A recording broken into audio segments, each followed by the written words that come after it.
Approaching the end of the year, we can feel the joyful atmosphere in Hong Kong, where both the Western and Chinese festivals are celebrated, with Halloween, Thanksgiving, Christmas, New Year, Winter Solstice, Chinese New Year, and Valentine's all packed around the turn of the year.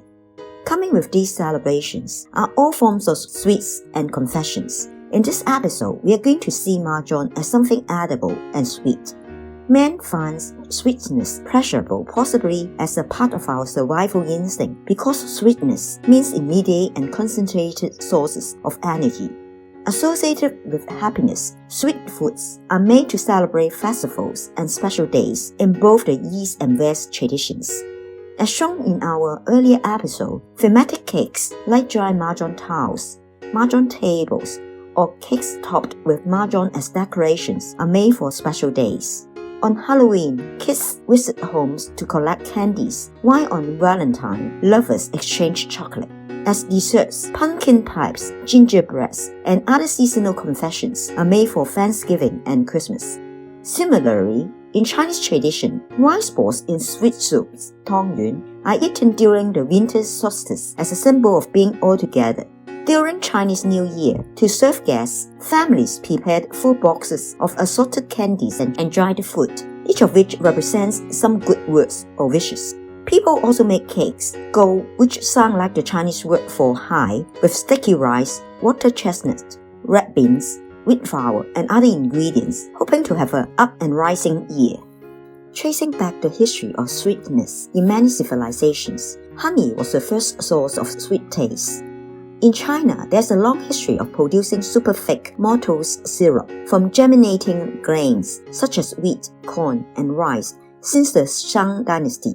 The Chinese word yi remains in Japan today as the word for candy, and with the deep culture of Japanese craftsmanship, the making of confections, whether with maltose as amesaku or with flowers as wagashi, have turned into a form of art. Today, sweetness primarily comes from sugar, which is extracted from sugarcane, a plant native to Southeast Asia, southern China, and India. The skill of crystallizing sugar from the juice of the plant was developed by the Indians and gradually spread worldwide. In the West, sugar remained an expensive spice, affordable only to the rich and noble till medieval times because of its long-distance origins and labor-intensive process. It's not until the mass production of sugar that it becomes part of staple food in our daily life, which sadly involves a long history of exploitation, colonialization, and slavery. Attracted by the high profit of making sugar, Europeans colonized many warmer places in Asia, America, and Africa where sugarcane can be planted, and slaves were traded from Africa to work in these plantations and sugar factories. For different reasons, Mahjong is used as a theme for sweets and desserts. Being unitized, Mahjong tiles not only come in a handful size, but also good as a bite size. Its association with the game makes it look familiar and playful to people. Its signature colors and graphics easily add interest to the food and make them more appetizing. In addition, special tiles like the green dragon, Fa, egg in the character suit, Batman, are associated with prosperity, while one in the circle suit, Yatong, sound the same as the Chinese word Yatong, meaning together and union, can turn confections into blessing for others. In the simplest way, confections are packed to look like Mahjong tiles. Cakes, chocolate, and sweets were made into small units and packed in capsule or wrappings to look like Mahjong tiles. In Hong Kong, pineapple cakes have been packed as Mahjong tiles and contained in boxes that resemble the handmade tin Mahjong boxes that were popular in Hong Kong in the old days. Beyond just packaging, ingredients were shaped to look like Mahjong with graphic imprinted by mold or drawn by hand. A bowl of Mahjong rice balls makes this traditional sweet soup so much more photogenic. Popular in Indonesia, Malaysia, and Thailand, the traditional sweet rice cakes made of coconut milk and pandan leaf seem a perfect match with Mahjong with its white and green strata.